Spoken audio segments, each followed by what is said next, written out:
E aí pessoal, que é o Elias, estamos aqui para falar de filosofia hoje, né? Então dar continuidade e concluir a nossa discussão sobre a ciência, né? Sobre a atuação da ciência, né? E a forma como a ciência ela vem se estruturando no nosso mundo, né? A neutralidade, a ciência é neutra, a ciência existe para o bem ou para o mal.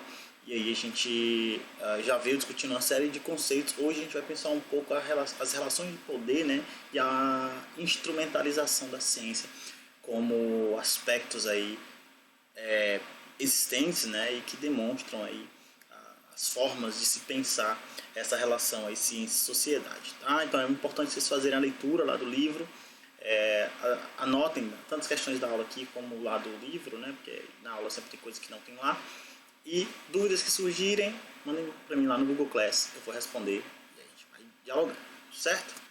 Vamos lá, para a gente poder seguir. Pessoal, quando a gente pensa a sociedade, no caso a ciência, né, é importante a gente saber que há uma relação bastante estreita, né, e aqui um dos principais pensadores dessa relação é o filósofo francês Michel Foucault, entre o poder e o saber.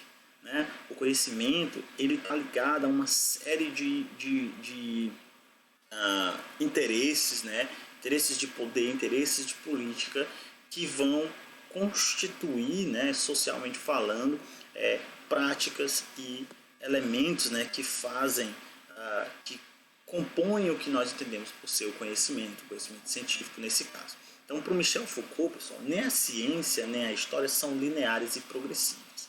Né? Na verdade, nenhuma das duas obedece, né, a uma lógica de progresso contínuo, né, como que dissociada de sua realidade social ou dissociada enfim, dos aspectos que caracterizam, né, a sua temporalidade. Na verdade, tanto a história como a ciência são elementos diretamente ligados ao contexto no qual elas se produzem. Né? Então, é muito importante a gente entender isso, né, que tanto a história como a ciência elas são elementos produto de um contexto histórico-cultural. Né? Então a gente vai ver que os conhecimentos produzidos, a forma de se perceber determinados conhecimentos está diretamente ligado ao contexto, ou seja, ao momento da história, ao período e à sociedade no qual ele está sendo produzido. Por quê? Porque esses saberes, esses conhecimentos, eles se articulam, né? Claro, eles se relacionam com práticas sociais, com noções sociais. Então a gente vai ver que esses saberes eles vão buscar legitimar uma série de práticas sociais. É só a gente pensar, por exemplo, hoje. Nós temos escolas, hospitais, prisões, enfim. Né? E isso aqui a gente está pensando segundo a perspectiva do Foucault. Né? Dentro dessas instituições, né, dessas instituições sociais, existe uma série de noções, uma série de conhecimentos, uma série de técnicas, né, que são estruturadas seguindo todo um conjunto de saberes científicos que vão legitimar práticas sociais, que vão legitimar a forma de se tratar, de se pensar esses espaços enfim, e os objetivos desses espaços. Então, se a gente pensa, por exemplo, a escola hoje, a escola ela obedece uma série de perspectivas, né, pensamentos, saberes científicos que vão legitimar a prática, né, da educação como nós a entendemos hoje. Se a gente volta isso, a gente vai vendo isso ao longo do tempo, a gente vai ver que essas práticas elas se modificam e os conhecimentos que são produzidos vão legitimar essas práticas, né? Esses pensamentos. Por quê?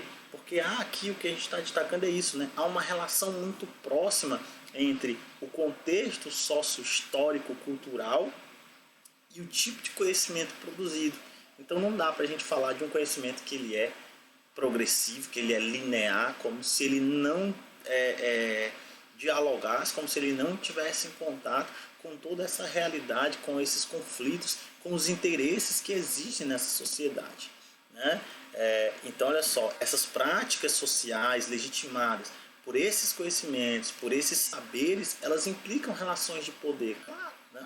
elas demonstram essas relações de poder, elas caracterizam essas relações de poder porque colocam, né, ali justamente a legitimação dessas ações, desses conhecimentos. Então, quando a gente pensa a escola, a prisão, sei lá, o hospital ou qualquer outra instituição que traz em si uma série de conhecimentos que legitimam a sua prática, nós estamos falando de relações de poder.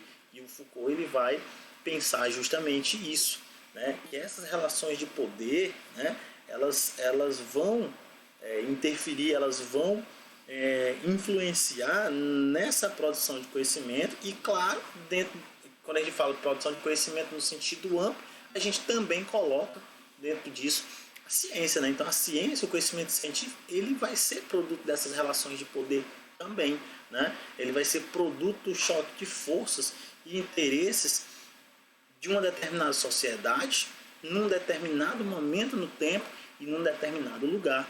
A gente vai ver que os interesses, os conhecimentos produzidos, eles obedecem, né? Eles estão em relação com essas características. Os conhecimentos não existem por si só, dissociados da época em que eles são produzidos. Os conhecimentos eles são produtos dessas relações de interesse, né? A quem interessa esses conhecimentos, né? Que tipo de interesses permeiam esses conhecimentos? A produção de um determinado conhecimento ele necessariamente passa por uma questão de interesse. A gente já falou isso anteriormente, né? Já demonstrando que é difícil falar dessa neutralidade da ciência, porque ela passa necessariamente pelo interesse. É o interesse do pesquisador, é o interesse da instituição, é o interesse da sociedade como um todo.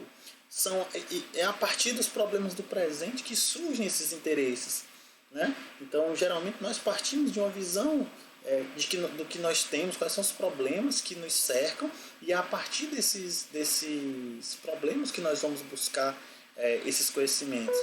Então, aqui é um exemplo disso, né? A sociedade, de maneira geral, num determinado momento no tempo e num determinado lugar, ela vai trazer esses interesses, ela vai ter interesses que a permeiam e é justamente a partir desses interesses que surgem, né, que se constroem esses conhecimentos.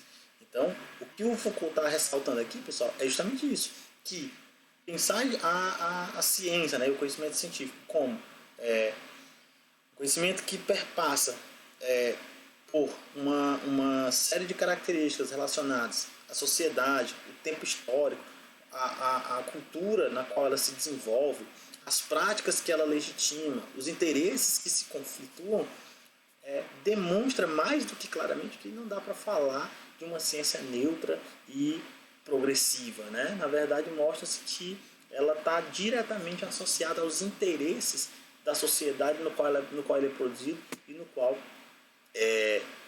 enfim, os problemas se evidenciam e a busca por essas soluções vão implicar nesses conhecimentos, né? Então, o Foucault ele é um dos que pensa essa relação entre poder e saber, né? Como é que ela vai se dar ao longo da história, né? De maneira geral. Aqui eu trouxe uma imagem do Foucault para vocês conhecerem. Foucault considerado um dos grandes pensadores da contemporaneidade, né? Filósofo francês aí do século XX, que fez enormes contribuições, né?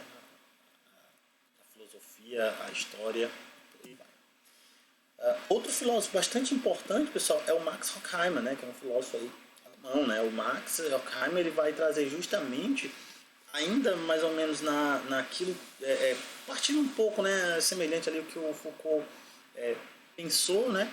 O Max Horkheimer ele vai trazer uma crítica profunda ao desenvolvimento técnico-científico pelo sentido da sua desumanização, né? O que o Max Horkheimer vai trazer é justamente uma evidenciação de que o progresso técnico-científico ele foi distanciando o homem, né, o ser humano, da sua humanidade, né? Então, cada vez mais esse progresso científico ele atendia a interesses políticos, econômicos, enfim, objetivos pontuais, sem refletir muito sobre o impacto humano desse conhecimento, né?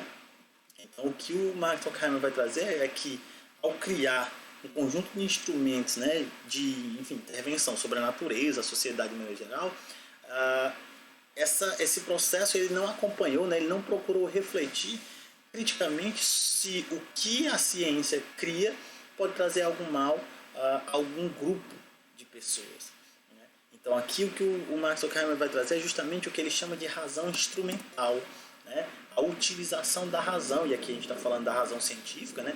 Da razão como mero instrumento, né? Sem a presença da reflexão. E o que é isso? O que o Max Horkheimer está trazendo é justamente isso, é que esse progresso científico, e aqui ele tá, como ele é um filósofo do século XX, né, ele está vivendo ali o momento ali das guerras, enfim, bomba nuclear, aquela coisa toda, então ele vai trazer justamente isso, né, a utilização desses conhecimentos, eles cada vez mais dentro da nossa sociedade passa a ser utilizado de uma forma meramente instrumental, sem nenhum tipo de reflexão mais profunda que questione quais são os benefícios e os malefícios ou os potenciais perigos desses conhecimentos.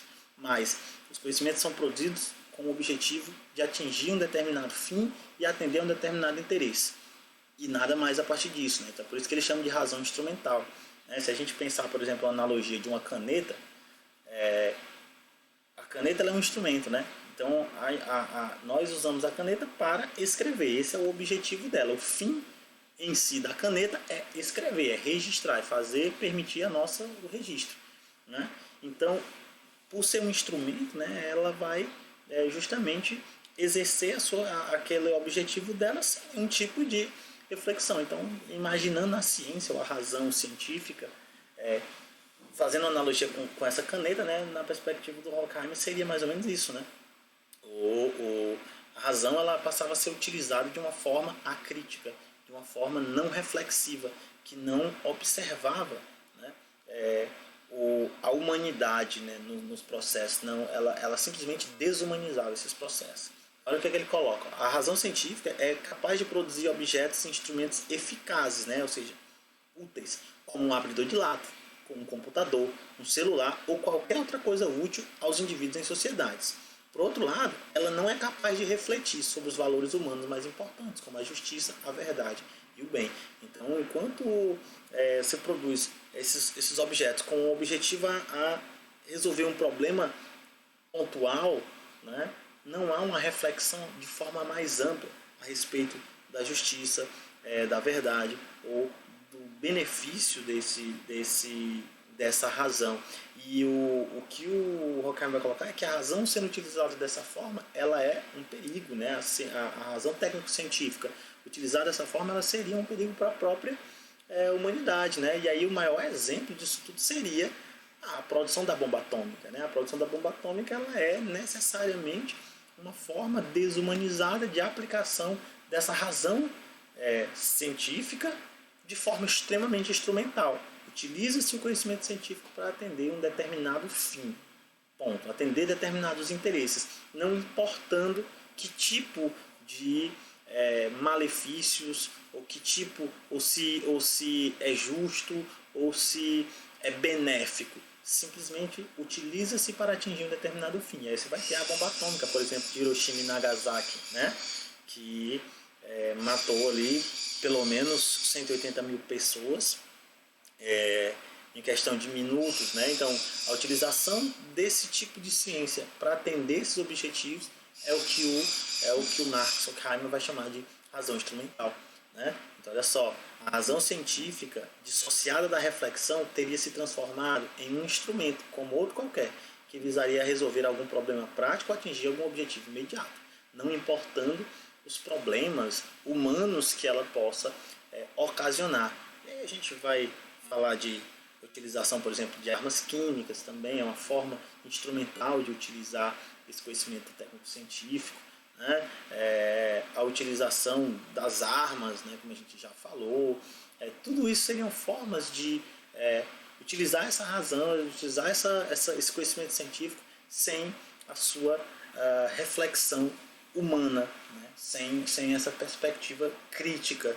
Por isso que ele vai fazer essa divisão entre o que seria a razão instrumental, que é a razão meramente utilizada como instrumento, e a razão crítica, né, que seria uma reflexão mais profunda acerca das questões humanas que envolvem essa razão, esses conhecimentos produzidos ao longo da história. Tá? Então aqui Max Horkheimer, só para vocês conhecerem. E é isso, pessoal. Né? Então eu espero que tenha sido claro. Qualquer dúvida, manda para mim lá no Google Class, eu vou responder e aí a gente vai dialogando, tá bom? Então muito obrigado e até a próxima.